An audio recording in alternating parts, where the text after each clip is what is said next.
Hello again. Welcome back to the Strategic Management series. Today we'll be covering second chapter, Chapter 2, Dynamics of Competitive Strategy. अच्छा, अब ये जो chapter है ये बहुत ज़्यादा वास्ट है. अगर आप मॉड्यूल भी चेक करते हो तो 70-80 पेजेस का पूरा चैप्टर है. So obviously we can't cover the entire chapter in one class, but let's see हम कैसे उसको ब्रेक करके लेक्चर्स में डिवाइड करें, अदरवाइज लेक्चर बहुत ज़्यादा लेंदी हो जाएगा.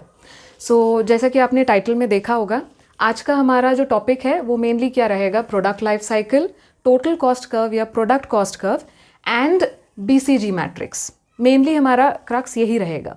बट क्योंकि हम सेकेंड चैप्टर का ये पहला वीडियो रिकॉर्ड कर रहे हैं, so we'll have a small introduction on chapter 2 also. अब if you already seen the previous video जो चैप्टर 1 का वीडियो है, उस वीडियो को हमने एंड किस पॉइंट पे किया था. There was something called as limitations of strategic management. तो लिमिटेशंस ऑफ स्ट्रैटेजिक मैनेजमेंट में हमने एक लिमिटेशन देखी थी which says that competition can not be predicted और एस्टिमेटेड एक्यूरेटली. तो जो हमारे कॉम्पिटिटर्स हैं वो किस तरह की स्ट्रैटेजी बना रहे हैं, क्या प्लान बना रहे हैं, ये सब कुछ एस्टिमेट करना बहुत डिफ़िकल्ट होता है. सो जैसा कि हमने देखा कि अब डिफ़िकल्ट है तो उसका कोई सोल्यूशन ढूंढना पड़ेगा, एंड हमने कहा था कि सोल्यूशन हमको हमारे सेकेंड चैप्टर में मिलेगा. तो सेकेंड चैप्टर का तो हेडिंग ही वही है, dynamics of a competitive strategy. So here will look at some strategies जहाँ पे हम कॉम्पिटिशन को फाइट करेंगे. अब क्योंकि मैंने ऑलरेडी कह दिया कि कंपटीशन को फाइट करने के लिए हम कॉम्पिटिटिव स्ट्रैटेजीज बनाते हैं, तो उसका एम क्या होगा, ऑब्जेक्टिव या पर्पस क्या होगा किसी भी कॉम्पिटिटिव स्ट्रैटेजी का. पहला वाला, अट्रैक्ट एंड रिटेन कस्टमर्स. सो अगर आपके ऑलरेडी एग्जिस्टिंग कस्टमर्स है, एक अच्छा कस्टमर बेस है, तो उनको रिटेन करके रखना है ताकि वो दूसरे प्रोडक्ट्स की तरफ ना जाए, और नए कस्टमर्स को अट्रैक्ट करते रहना है. So attract new customers and retain the existing customers. Next क्या हो सकता है, विथस्टैंड कॉम्पिटिटिव प्रेशर. बहुत कॉम्पिटिशन है, बहुत प्रेशर है, हमारे सेल्स नीचे जा सकते हैं, कंपनी बंद पड़ सकती है, तो क्या करना है, restrain it, fight the competition, strengthen the market position. So हमारी पोजिशन हमको इतनी स्ट्रांग बनानी है कि कितने भी कॉम्पिटिटर्स आ जाए हमारा पोजिशन हमेशा तगड़ा रहेगा. मारुति जैसा कुछ साउंड कर रहा है, यस. कितने साल हो गए, इंडिया का जो कार्स का मार्केट है उसने अभी भी तगड़े से पकड़ के रखा है. सो स्ट्रेंथन द मार्केट पोजिशन. सो हमारे जो डायनामिक्स ऑफ कॉम्पिटिटिव स्ट्रैटेजी है, इसका जितने भी स्ट्रैटेजीज हम डिस्कस करने वाले हैं उसका मेन एम क्या होगा, हमारा मार्केट पोजीशन को स्ट्रॉन्ग मेंटेन करके रखना है, एंड नए कस्टमर्स भी अट्रैक्ट करने हैं, एग्जिस्टिंग कस्टमर्स को रिटेन करना है. So this will be the aim of all the topics, all the strategies which are discussed under chapter 2. सबका एम यही रहेगा. अब इस चैप्टर में है क्या क्या क्या चीज़ें दी है. तो ये चैप्टर कहता है कि कॉम्पिटिटिव स्ट्रैटेजी बनाने से पहले हमको खुद का एनालिसिस करना होगा, एंड हमारे बाहर यानी जो एक्सटर्नल एनवायरनमेंट है उसका भी एनालिसिस करना पड़ेगा. सो अगर हम बात करते हैं something as simple as stationery, तो अगर हम स्टेशनरी मार्केट में हैं तो हमें खुद के प्रोडक्ट्स का एनालिसिस करना पड़ेगा. हम कौन कौन सी प्रोडक्ट्स बनाते हैं, उनके सेल्स क्या है, मार्केट शेयर क्या है. सो इंटरनल एनालिसिस करना पड़ेगा. Eight the same time market में हमारे कॉम्पिटिटर्स कौन है, गवर्नमेंट पॉलिसीज़ क्या है स्टेशनरी को लेकर. सो बहुत सारे एक्सटर्नल फैक्टर्स की भी स्टडी करनी पड़ेगी. So there are many external factors as well as internal factors. अब एक्सटर्नल फैक्टर्स तो बहुत बाद में डिस्कस करने वाले हम, अभी फिलहाल हम इंटरनल पर आते हैं. तो इंटरनल फैक्टर्स क्या क्या स्टडी कर सकते हैं हम, तो उसके लिए जो है models of portfolio analysis. Portfolio, हमारा खुद का पोर्टफोलियो क्या है. अब पोर्टफोलियो मतलब हमारा जो प्रोडक्ट लाइन है. एग्जाम्पल के लिए अगर हम हिमालय का एग्जाम्पल ले तो वो बेबी प्रोडक्ट्स भी बनाता है, एडल्ट्स के लिए टॉयलेटरी प्रिपरेशंस भी बनाता है, यस, आयुर्वेद में भी है. So this is the product line या फिर उनका प्रोडक्ट पोर्टफोलियो हम कह सकते हैं. गोदरेज, अब गोदरेज क्या करता है, सिर्फ लॉक बनाता है क्या, नहीं, अब वो फर्नीचर में भी है, इमूवेबल प्रॉपर्टीज़ या रियल एस्टेट में भी है, कंज्यूमर गुड्स में है, सोप्स एंड शैम्पूज वाले मार्केट में भी है. सो इस चीज़ को हम क्या कहेंगे, उस पर्टिकुलर कंपनी का पोर्टफोलियो, यानी जो जो मार्केट में वो अपना अपना प्रोडक्ट प्रेजेंट कर रहा है.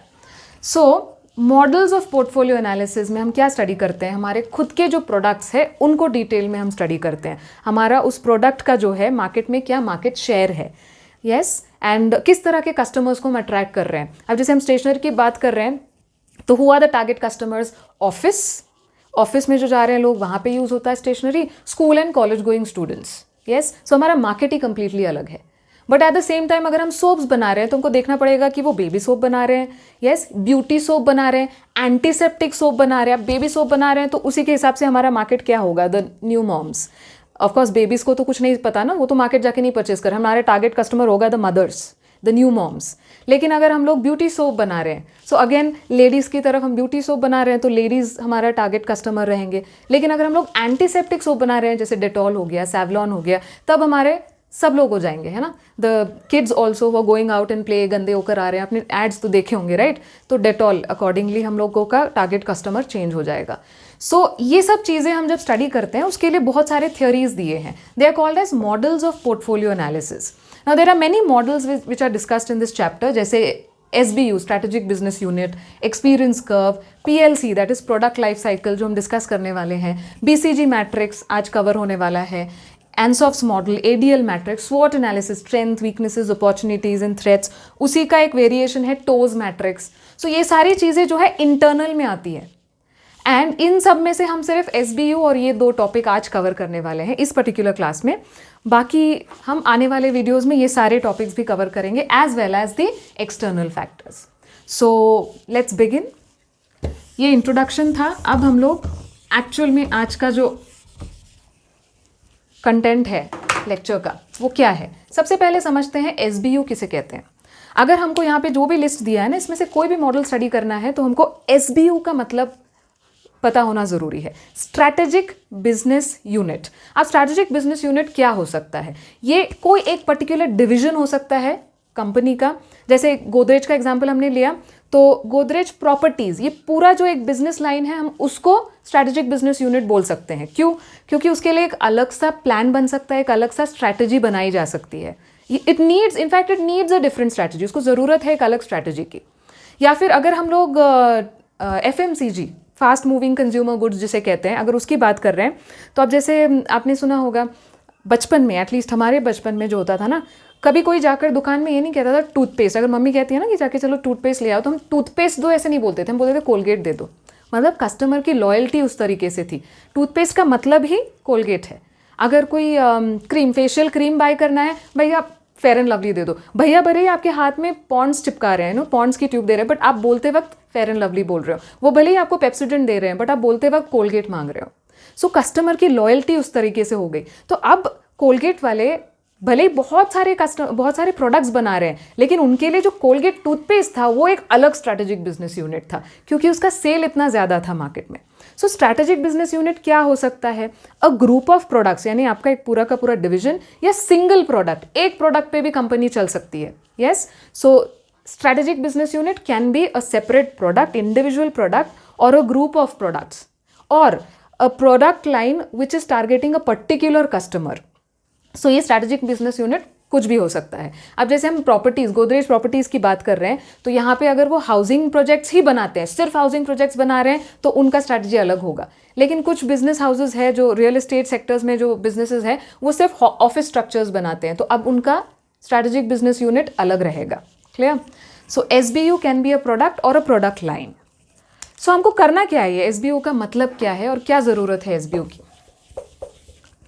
जो भी हमारा SBU रहेगा, हो सकता है कि वो एक पूरा प्रोडक्ट लाइन हो या फिर वो एक सिंगल प्रोडक्ट हो, उसके ऊपर हम बहुत सारे एनालिसिस करेंगे। अब यहाँ पे जो हमने लिखा था ना, बहुत सारे एनालिसिस कर सकते हैं हम। एक एनालिसिस, उसी में से एक टाइप का एनालिसिस होता है जिसको हम कहेंगे प्रोडक्ट लाइफ साइकिल। अब ये क्या है, प्रोडक्ट लाइफ साइकिल क्या है? इसके लिए थोड़ा समझने के लिए थोड़ा पीछे चलते हैं, स्टोरी चलते हैं। आपने पहले ज़माने में नहीं, अभी भी देखने को मिलते हैं ऑफिस में, आपका पुराना PC देखा होगा, एक स्क्रीन रहेगा आपका मॉनिटर, यस, और एक बड़ा सा डिब्बा है CPU, यस, उसको चलाने के लिए एक कीबोर्ड दिया है, यहाँ पे एक माउस रहेगा। ये सेटअप तो आपने देखा होगा। अब ये जब 90s में पहली बार इंट्रोड्यूस हुआ इनिशियली, तो क्या होता था, स्कूल में भी कंप्यूटर का एक सब्जेक्ट होता था, तो कुछ 4 या 5 कंप्यूटर्स होते थे, सब बच्चों को 10-10 मिनट, हमारे स्कूल में हमको सिर्फ 10 मिनट्स का टाइम मिलता था पर स्टूडेंट वो कंप्यूटर। तब तक तो कंप्यूटर ऑन कर दिया और ऑफ कर दिया, वी वर लाइक वाओ, बहुत कुछ सीख लिया। सो उस टाइम पे जो है स्कूल्स में कंप्यूटर दिखते थे, एंड कुछ ऑफिसेज में, हाईटेक ऑफिसेज में कंप्यूटर्स दिखते थे, बैंक्स में कंप्यूटर्स दिखते थे, बट हर जगह आपको कंप्यूटर्स देखने में नहीं मिलता था। तो आपको क्या लगता है, जब इंडिया में उस टाइम पर डिमांड इतना कम था डिमांड बहुत कम था, विच मीन्स बहुत कम लोग परचेज कर रहे थे कंप्यूटर। सो क्या बहुत ज़्यादा सेल्स होता होगा उस वक्त? नहीं, सेल्स कंपैरेटिवली कम होंगे। सो इसका मतलब वो जो स्टेज था ना उस कंप्यूटर्स का, पीसीज का, वो इंट्रोडक्शन स्टेज था। तो आप देख रहे हो यहाँ पे इंट्रोडक्शन स्टेज में 0 से लेकर ऊपर ऊपर आ रहा है, बट बहुत ही स्लो ग्रोथ है। क्यों? लोगों को रियलाइज होने में टाइम लगता है। फिर जैसे जैसे हमने देखा कि बैंक्स में सब जगह कंप्यूटराइज हो गए, सब जगह कंप्यूटर्स यूज़ हो रहे हैं, स्कूल में कंपलसरी एक सब्जेक्ट ऐड कर दिया, हर स्कूल में अब कंप्यूटर सिखा रहे हैं, कंप्यूटर इंजीनियर्स को सैलरी बहुत अच्छी मिलने लगी। तो अब क्या हुआ? अब सब लोगों को कंप्यूटर में सडनली इंटरेस्ट आ गया। अब तो पेरेंट्स जो है घर पे भी कंप्यूटर्स परचेज करने लगे। बहुत सारे लोगों के पास घर पे कंप्यूटर होता था, बच्चों के लिए कंप्यूटर खरीदा जाता था। विच मीन्स सडनली क्या हुआ? कंप्यूटर्स का डिमांड जो है वो बढ़ गया। विच मीन्स अब जो कंप्यूटर्स है वो अपने ग्रोथ स्टेज में आ गए, फटाक से बढ़ रहा है। क्योंकि स्टीप है, बहुत ही स्लोप। सो बहुत ज़्यादा सेल्स बढ़ते जा रहे हैं, बढ़ते जा रहे हैं। फिर एक पॉइंट आता है मैच्योरिटी पॉइंट, जिसको कहते हैं हम लोग। अभी मैच्योरिटी पॉइंट कब होता है? अब ऑलमोस्ट हर घर में जहाँ कहीं पे भी बच्चे पढ़ रहे हैं, जो अफोर्ड कर सकते हैं, वो सब लोगों के पास कंप्यूटर है। घर में कंप्यूटर है, ऑफिसेज में है, स्कूल्स में, कॉलेजेस में, बैंक्स में, हर जगह कंप्यूटर सबने परचेज कर लिया। अब ये कंप्यूटर ऐसी चीज़ तो नहीं है ना कि बस परचेज किया और कुछ महीनों में रिप्लेस कर दो। नहीं, अब जब तक चल रहा है चलेगा। 5 साल चल सकता है, 10 साल चल सकता है कंप्यूटर, अगर अच्छे कंडीशन में रहा तो। थोड़ा बहुत रिपेयर्स कर दिया तो चलेगा। विच मीन्स एक पॉइंट पे आकर तो मेच्योरिटी लेवल आ जाती है। अब यहाँ पे क्या हो रहा है ना, सेल बढ़ तो रहा है बहुत धीरे धीरे। हाँ, वो जो कुछ लोग, जिन लोगों ने ऑलरेडी कंप्यूटर परचेज किया, अगर वो रिप्लेस कर रहे हैं, नया कंप्यूटर परचेज कर रहे हैं, सिर्फ वही एक्स्ट्रा डिमांड है। क्योंकि जो लोग अफोर्ड कर सकते हैं सब कंप्यूटर लेके बैठ गए। अब तो सिर्फ रिप्लेसमेंट वालों की डिमांड है, विच मीन्स वो थोड़ी स्लो हो जाएगी। इस स्टेज को हम कहते हैं मेच्योरिटी स्टेज। क्या यहाँ पे सैड फील करने जैसा कुछ है? नहीं, ये स्टेज अच्छा स्टेज है, क्योंकि यहाँ पे सेल्स आपके मैक्सिमम पॉइंट पे पहुंच चुके हैं। लेकिन हाँ, एक बात है कि आपको इस स्टेज पे ज़्यादा से ज़्यादा रहने की कोशिश करनी चाहिए। हम लोग बाद में कवर करेंगे, यहाँ पे ये फिर से एग्जाम्पल आएगा। हो सके उतना हमको इस मेच्योरिटी स्टेज को एंजॉय करना है और अपना पोजीशन को स्ट्रेंथन करना है, ताकि हम इसके आगे वाली स्टेज पे ना जाए। क्योंकि आगे वाली स्टेज कौन सी है? डिक्लाइन, जहाँ पे हमारा जो सेल है वो कम होने लगता है। अब पर्सनल कंप्यूटर्स के केस में ये कब हुआ? जब लैपटॉप्स इंट्रोड्यूस हुए। जैसे ही लैपटॉप्स इंट्रोड्यूस होने लगे, अब जो पुराने, जिनके पास ऑलरेडी कंप्यूटर्स थे, वो रिप्लेस करने के वक्त क्या सोचने लगे? अब घर पे इतना सारा स्पेस ले लेता है ये personal computer, laptop is easy to carry. Yes, तो अब क्या हो गया? लोग जो है रिप्लेस करते वक्त लैपटॉप्स परचेज करना ज़्यादा प्रेफर करने लगे। विच मीन्स इसका जो सेल्स है वो क्या होने लगा? फॉल करने लगा, कम हो रहे हैं उसका सेल्स।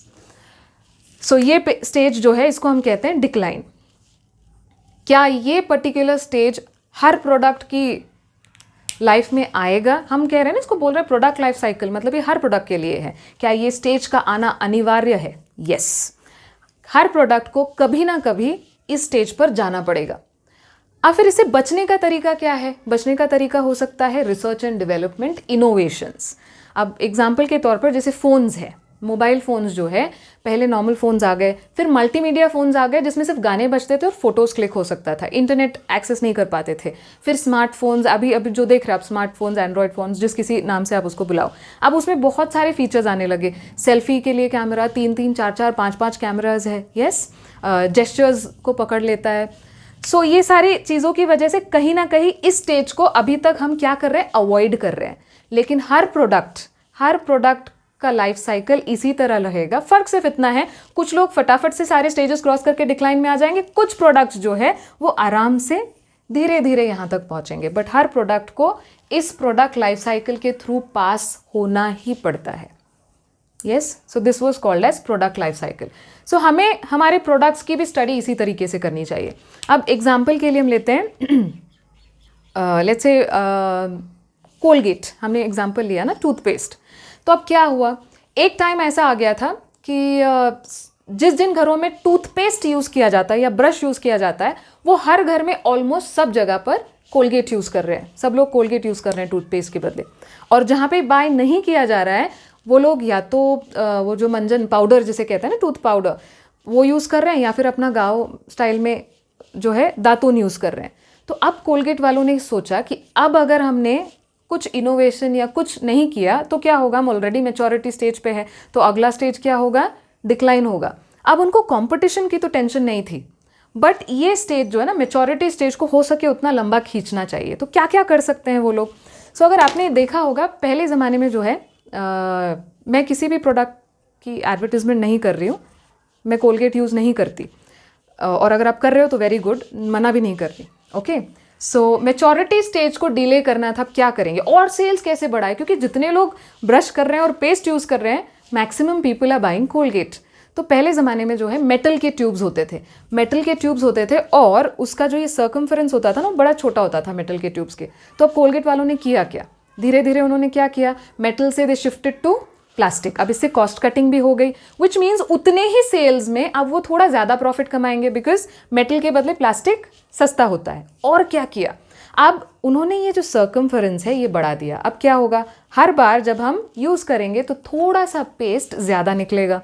अब हम मिडिल क्लास फैमिली की बात कर रहे हैं, जो जहाँ पे ये 200 ग्राम्स का टूथपेस्ट जो है शायद 2 महीने चलता था, अब क्योंकि बाय डिफ़ॉल्ट थोड़ा ज़्यादा पेस्ट निकल रहा है, अब सिर्फ 1.5 महीने चलेगा। सो साल भर में जितने ट्यूब्स कंज्यूम हो रहे हैं पर फैमिली, क्या ये बढ़ गया? यस, इसी को कहते हैं कॉम्पिटिटिव स्ट्रैटेजी। यही फ़ायदा होता है कॉम्पिटिटिव स्ट्रैटेजी का। मतलब ये जो हम लोग एनालिसिस कर रहे हैं, इसका क्या फ़ायदा है? क्योंकि प्रोडक्ट को पता चल गया, मतलब कंपनी को पता चल गया कि हम मेच्योरिटी स्टेज पे ऑलरेडी आ गए हैं, तो अब हम कोशिश करेंगे कि हम ज़्यादा से ज़्यादा टाइम तक यहाँ पर बने रहे, क्योंकि अगर नहीं किया तो आगे डिक्लाइन होगा। सो ये बेनिफिट है प्रोडक्ट लाइफ साइकिल का। सो ये हमने एक एनालिसिस पूरी कर ली, product life cycle done. Strategic business unit मैंने ऑलरेडी बता दिया, आपके जो प्रोडक्ट लाइन्स है उसमें से आप पिकअप करोगे आपके इंपॉर्टेंट प्रोडक्ट्स या प्रोडक्ट लाइन। जैसा कि हमने कहा, अब इस कंपनी के लिए जो सिर्फ टूथपेस्ट जो था उस टाइम पर, उस जमाने में, अब तो खैर पतंजलि के आने के बाद कोलगेट का वो रेपुटेशन शायद ना रहा, थोड़ा सा मार्केट शेयर कम भी हो चुका है, लेकिन वो एक स्ट्रैटेजिक बिजनेस यूनिट था। हिमालय के लिए जो बेबी प्रोडक्ट्स है वो उनका स्ट्रैटेजिक बिजनेस यूनिट है, क्योंकि बाकी लोग परचेज करे ना करे, बेबी प्रोडक्ट्स का सेल हमेशा तगड़ा रहता है ना। So this was the benefit. अब हम चलते हैं दूसरे एनालिसिस पे। दूसरी थ्योरी क्या है? Boston consulting groups growth share matrix, या इसको बीसीजी मैट्रिक्स भी कहते हैं। नाम क्यों दिया? अब उनके कंसल्टिंग ग्रुप ने बनाया है इसीलिए नाम दिया है। खैर, बीसीजी मैट्रिक्स है क्या, पहले ये इसको समझते हैं क्या है। यहाँ पे क्या दिया है? Market growth rate high and low. So कुछ प्रोडक्ट्स होंगे हमारे कंपनी में जिनका मार्केट ग्रोथ रेट बहुत हाई है और कुछ प्रोडक्ट्स का लो है। सो जैसे हमने देखा, लो मार्केट ग्रोथ होना कि हमेशा बुरा है? नॉट नेसेसरी, क्योंकि जो स्टेज मेच्योरिटी, जो पर्टिकुलर प्रोडक्ट मेच्योरिटी स्टेज में होंगे उसका मार्केट ग्रोथ रेट कम रहेगा। हमने एग्जांपल लिया कोलगेट का, ऑलरेडी 60% मार्केट शेयर उसी के पास है, तो अब और कितना बढ़ेगा? यस, सो बढ़ने का स्कोप थोड़ा कम है। तो अगर किसी प्रोडक्ट का मार्केट ग्रोथ रेट अगर लो है, सीधे बोल देना नहीं इसको बंद कर देते, निकाल देते, नहीं, नॉट नेसेसरी। पहले देखो कि वो किस स्टेज पे है। सो यहाँ पे हम देखेंगे कुछ प्रोडक्ट्स का हाई रहेगा ग्रोथ रेट, कुछ प्रोडक्ट्स का लो रहेगा। यहाँ पे क्या है? रिलेटिव मार्केट शेयर, मार्केट में, पूरी टोटल मार्केट में क्या शेयर। अब जैसे हम लोग अगर इंडिया की बात करें तो 30-35% मार्केट शेयर तो मारुति लेकर बैठा है। यस, सो ये हुआ उसका मार्केट शेयर। यस, अब उसमें देखें कि ग्रोथ रेट क्या रहेगा। मार्केट शेयर इज हाई, अब मारुति का market share is high, what about market growth rate? Already 30% पे है, क्या बहुत तेजी से बढ़ रहा है? नहीं, क्योंकि कॉम्पिटिटर्स बहुत है। Yes, Hyundai, Honda, they are coming up with amazing cars और अफोर्डेबल रेट्स पे टक्कर दे रहे हैं उनको, इसीलिए भले उनका मार्केट शेयर बहुत बड़ा है लेकिन और बढ़ने का जो रेट है वो स्लो है या कम है। सो ऐसे भी कुछ प्रोडक्ट्स हो सकते हैं जिनका मार्केट शेयर बहुत बड़ा है लेकिन जो ग्रोथ रेट है वो बहुत ही कम है, but still they are good products, मतलब हमारे कंपनी के लिए वो प्रोडक्ट्स अच्छे हैं। लो मार्केट शेयर, ऐसा भी हो सकता है। यस, क्या हर लो मार्केट शेयर वाला प्रोडक्ट बुरा है? नहीं। अगर हमारा प्रोडक्ट इंट्रोडक्शन स्टेज पे है, ऑब्वियसली उसका मार्केट शेयर कम होगा। जब पीसीज पहले बार इंट्रोड्यूस हुए थे, पर्सनल कंप्यूटर्स, उस वक्त उनका मार्केट, रिलेटिव मार्केट शेयर बहुत ही कम था, लेकिन क्या हम बोल सकते हैं कि ये बेकार प्रोडक्ट है? नहीं, बिकॉज उनका फ्यूचर है, वो इंट्रोडक्शन स्टेज पे है। सो हमको जज कैसे करना है? ये सब चीज़ों को एक साथ देखकर फिर जज करना है कि हमारा जो प्रोडक्ट है वो कितना यूजफुल है या नहीं है। Again come back, market growth rate high भी हो सकता है, लो भी हो सकता है। रिलेटिव मार्केट शेयर, मतलब उस प्रोडक्ट का मार्केट में शेयर कितना है, हाई भी हो सकता है, लो भी हो सकता है। अब एक एक करके एग्जांपल्स देखते हैं। ये स्टार्स क्या है? स्टार्स वो हैं, वो प्रोडक्ट्स हैं, हम उन प्रोडक्ट्स को नाम दे रहे हैं stars, question marks, cash cause and dogs. तो स्टार्स हम किन प्रोडक्ट्स को कहेंगे? जिनका market growth is high, market growth rate is high and relative market share is also high. Market growth is high and relative market share is also high. अब ये कौन है? आय हाय, यस, कौन से प्रोडक्ट्स है? तो ये किन लोगों के साथ होता है ना, वो कंपनीज जो इनोवेशन करती है, पायोनियर्स होती है। मतलब पहली बार इंडिया में अगर कोई प्रोडक्ट किसी कंपनी ने लॉन्च किया और वो प्रोडक्ट सडन हिट हो गया, सबको बहुत पसंद आया, तो अब क्या होगा ना, उसका रिलेटिव मार्केट शेयर भी हाई होगा और ग्रोथ भी हाई होगा। अब जैसे व्हाट्सएप जब पहली बार आया, इस तरह का प्लेटफॉर्म पहली बार लोगों को मिला, सो इंट्रोडक्शन स्टेज में ही धमाका हो गया, मतलब मार्केट शेयर भी हाई, और यहाँ पे ही रुक गया क्या? नहीं, अभी भी व्हाट्सएप के यूजर्स बढ़ते ही जा रहे हैं, बढ़ते ही जा रहे हैं, विच मीन्स स्कोप, मतलब बढ़ने का, ग्रोथ रेट भी हाई है और मार्केट शेयर ऑलरेडी हाई। अब ये तो स्टार्स हो गए, इनको संभाल के रखना है, ठीक है। इन लोगों पे बहुत सारा पैसा खर्चा हो तब भी बेफिक्र से खर्चा करते जाओ, मतलब बहुत सारे ऐड करने पड़े, करो। वाई? बिकॉज इनका फ्यूचर अच्छा है। सो स्टार्स हमारे कंपनी के वो प्रोडक्ट्स हैं जिनका मार्केट शेयर हाई है and eight the same time उनका ग्रोथ रेट भी हाई है, आगे फ्यूचर में स्कोप भी बहुत ज़्यादा है। अब इतना ज़्यादा पॉपुलेशन है, तो व्हाट्सएप जब इनिशियली लॉन्च हुआ था तो उस वक्त इस स्टेज पे था, स्टार्स पे। यस, नेक्स्ट प्रोडक्ट क्या है? Question mark. अब ये क्वेश्चन मार्क हम कौन से प्रोडक्ट्स को कहते हैं? जिनका market growth rate is high but the relative market share is very low. Growth rate is high but relative market share is low. अब इसको हम क्या कह सकते हैं? EVs, the electric vehicles. Yes, electric vehicles जो है उसका स्कोप क्या, ज़्यादा पेट्रोल के प्राइसेस बहुत बढ़ रहे हैं, तो धीरे धीरे जो है इलेक्ट्रिक व्हीकल्स के डिमांड में आप देखोगे बहुत ही रैपिड ग्रोथ होने वाला है, लोग ज़्यादा प्रेफर करेंगे। यस, तो अब हो क्या रहा है कि इसका मार्केट रेट तो हाई है लेकिन अभी भी मार्केट शेयर बहुत कम है। क्यों? बिकॉज जब हम कार में, व्हीकल में इन्वेस्ट करते हैं, अमाउंट इज़ ह्यूज, बहुत ज़्यादा पैसे इन्वेस्ट करने पड़ते हैं। तो घर पे अगर पेट्रोल एंड डीजल की कार पड़ी है, जस्ट बिकॉज वो ज़्यादा सस्ता है, हम इमीडिएटली रिप्लेस नहीं कर सकते। यस, कुछ कैपिटल गुड्स ऐसे होते हैं जिनको रिप्लेस करने में टाइम लगता है। सो इनको अपना मार्केट शेयर बनाने में टाइम लगेगा, इनको अपना मार्केट शेयर बनाने में टाइम लगेगा। तो अगर हमारी कंपनी के पास ऐसा कोई प्रोडक्ट है जो क्वेश्चन मार्क है, मतलब उनका ग्रोथ रेट तो अच्छा है लेकिन मार्केट शेयर बहुत कम है, तो इसका मतलब क्या करना चाहिए? क्या स्ट्रैटेजी होनी चाहिए? उनको प्रोडक्ट लाइन से निकाल दे या उन पे ज़्यादा काम करे या क्या करना चाहिए? सो यहाँ पे हम लोगों को शायद बहुत ज़्यादा इन्वेस्ट करना पड़ सकता है।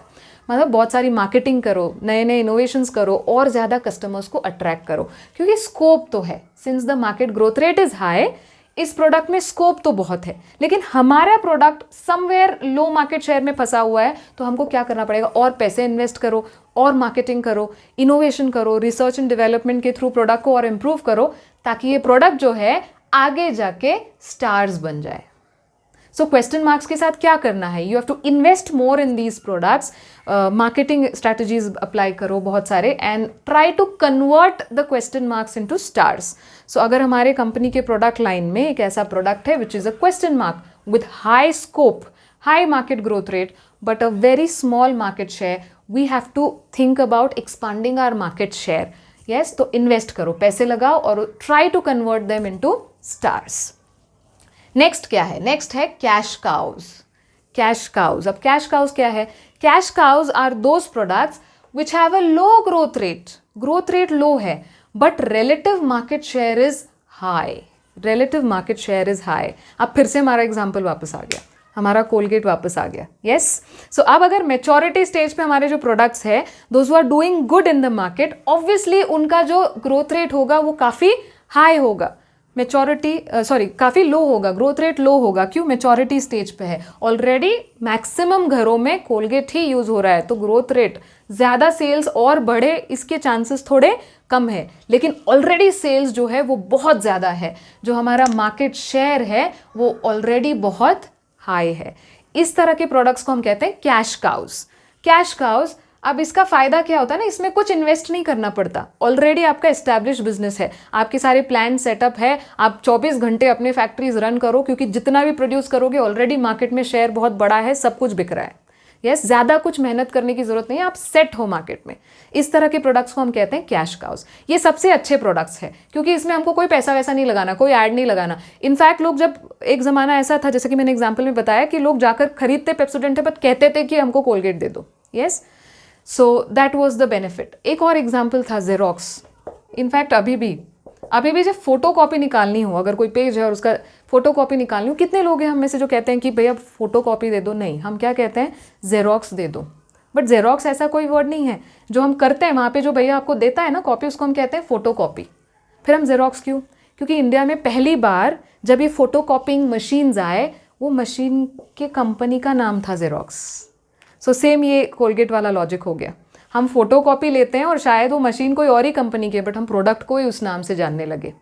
सो हम टूथपेस्ट को कोलगेट के नाम से जानने लगे, हम फोटो कॉपी को जेरोक्स के नाम से जानने लगे। ये सब हमारे कैश काउज है। जितना इन्वेस्टमेंट करना है, इनको तो मार्केटिंग में खर्च ही नहीं करना है। लोग तो टूथपेस्ट को ही कोलगेट बुला रहे हैं, फोटो कॉपी को जेरोक्स बुला रहे हैं। तो कोई इन्वेस्टमेंट की जरूरत नहीं, कोई मेहनत करने की जरूरत नहीं है। मार्केट सेट है, हो सके उतना देर अपना मेच्योरिटी फेज एंजॉय करो। सो ये हो गए हमारे कैश काउज। तो अब होता क्या है, ये जो स्टार्स है ना, जिनका मार्केट रेट बहुत हाई है एंड प्लस उनका रिलेटिव मार्केट शेयर भी काफ़ी हाई है, एक पॉइंट के बाद जब सब घरों में वो प्रोडक्ट्स आ जाएगा, मेच्योरिटी स्टेज में आ जाएंगी, तो अल्टीमेटली ये जो स्टार्स है ना, वो आज नहीं तो कल क्या बन जाएंगे? Cash cows.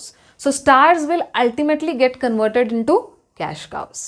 सो यही रिलेशन है, समझ में आया? तो स्टार्स जो है वो ऐसे प्रोडक्ट्स है जिसमें बहुत स्कोप है और ग्रो करने का स्कोप है, तो उनको इग्नोर नहीं करना, उन पर ध्यान दो ताकि और मार्केट शेयर बढ़े। Yes, because it has a very good scope.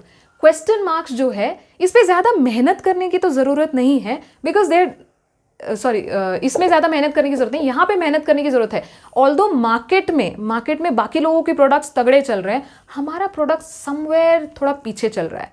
तो क्योंकि मार्केट में बाकी हमारे कॉम्पिटिटर्स अच्छा कर रहे हैं, हमारे पास भी स्कोप है, तो इस पर बहुत सारी मेहनत करो, इन्वेस्ट करो, मार्केटिंग करो, रिसर्च एंड डेवलपमेंट करो और ट्राई टू कन्वर्ट, इनको स्टार्स बनाने की कोशिश करो। और ये स्टार्स जो है अल्टीमेटली फ्यूचर में कभी ना कभी ऑटोमेटिकली कैश काउज बन जाएंगे। यस, जब आप सेट हो जाओगे। एंड लास्ट वाला जो कैटेगरी है बीसीजी मैट्रिक्स का, वो है डॉग्स। अब डॉग्स, पता नहीं है इस तरह का नाम क्यों दिया, बट ठीक है। अब डॉग्स किसको कहते हैं? जिनका market growth rate is low, market में ग्रोथ रेट का कोई चांस नहीं है एंड हमारा शेयर भी लो है। अब ये कौन है? ये ऐसे प्रोडक्ट्स है जहाँ पे हमारा शेयर भी कम है, यस, और ग्रोथ रेट भी कम है।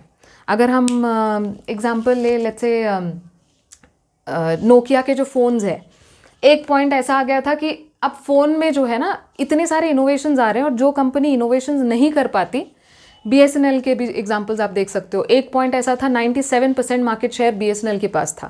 यस, अब शायद पता नहीं 2-3% कितना बचा है।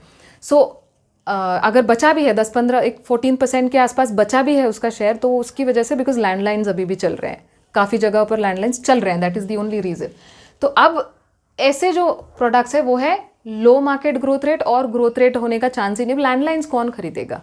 यस, ग्रोथ रेट लो ही रहने वाला है। हमारे कॉम्पिटिटर्स में भी कुछ चांस है नहीं। दूसरा, मार्केट शेयर भी हमारा लो हो चुका है। तो ये हमारे प्रॉब्लम चाइल्ड है। अच्छा, ये डॉग्स, या फिर इसको प्रॉब्लम चिल्ड्रन भी कहते हैं, या वाइल्ड कैट्स भी कहते हैं। अब इनके साथ क्या किया जाए?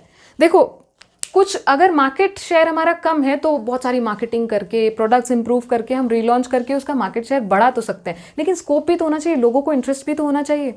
अब अगर हम लोग PC या पर्सनल कंप्यूटर्स मैन्युफैक्चरिंग वाली कंपनी है और हमारा जो है ग्रोथ रेट तो लो ही होगा, क्योंकि PCs बहुत कम लोग खरीद रहे हैं, लैपटॉप प्रेफर करते हैं लोग, सो मार्केट का रेट इज़ ऑल्सो लो, और हमारी कंपनी उस पर और हमारे PCs को लोग पसंद नहीं कर रहे हैं, तो हमारा यहाँ पे भी लो है। तो ऐसे प्रोडक्ट पर हमारा टाइम, मनी इन्वेस्ट करके कोई फ़ायदा बनता है? क्योंकि अगर हमने इन्वेस्ट कर भी लिया, चलो बहुत सारे इनोवेशंस कर भी लिया, अब कितने लोग PCs खरीदने के लिए तैयार है? किसी को इंटरेस्ट तो है नहीं। सो बेटर क्या होगा, इसके ऊपर हम जो टाइम या एनर्जी या पैसा वेस्ट कर रहे हैं, इट्स बेटर हम इस पे काम करें या फिर इस पे काम करें। यस, सो इस तरह के जो प्रोडक्ट्स होते हैं, प्रॉब्लम चिल्ड्रन या वाइल्ड कैट्स या डॉग्स जिन्हें हम कहते हैं, इट्स बेटर इनको हम एलिमिनेट करें। यस, या फिर इस पर्टिकुलर प्रोडक्ट लाइन से हम डिसइन्वेस्ट करें। डिसइन्वेस्ट, यहाँ पे जो पैसे लगे हुए हैं ना, take out that money, spend it on these और दीज, जहाँ से ज़्यादा पैसे मिल रहे हैं आपको। यस, सो जैसे हमने देखा, स्टार्स जो है उस पर क्या करना है और काम करना है, करते रहो। Why? Because they are giving you good money, market share is also high and growth rate is also high. काम करते रहो एंड इन फ्यूचर अगर सब कुछ अच्छा रहा, they will automatically get converted into cash cows. एक बार कैश काउज आ गए, रिलैक्स, एंजॉय कर सकते हो, पैसे आते रहेंगे, कैश काउज। क्वेश्चन मार्क्स जो है, ये इस पे ध्यान देने की ज़रूरत है, क्योंकि हमारा मार्केट शेयर बहुत लो है।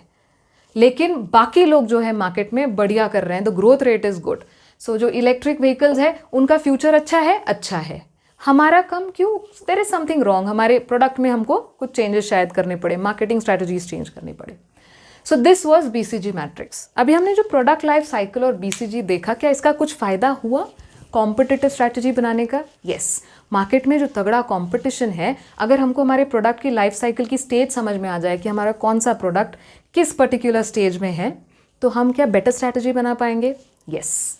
सिमिलरली BCG में हमको पता चलता है कि दिस पर्टिकुलर प्रोडक्ट, हमारे प्रोडक्ट लाइन का जो प्रोडक्ट है वो किस कैटेगरी में आता है। स्टार्स है, मतलब आगे फ्यूचर अच्छा है और बढ़ सकता है, या फिर ऐसा कुछ है कि हमारा मार्केट शेयर बहुत लो है बट फ्यूचर अच्छा है, so should we work more on that.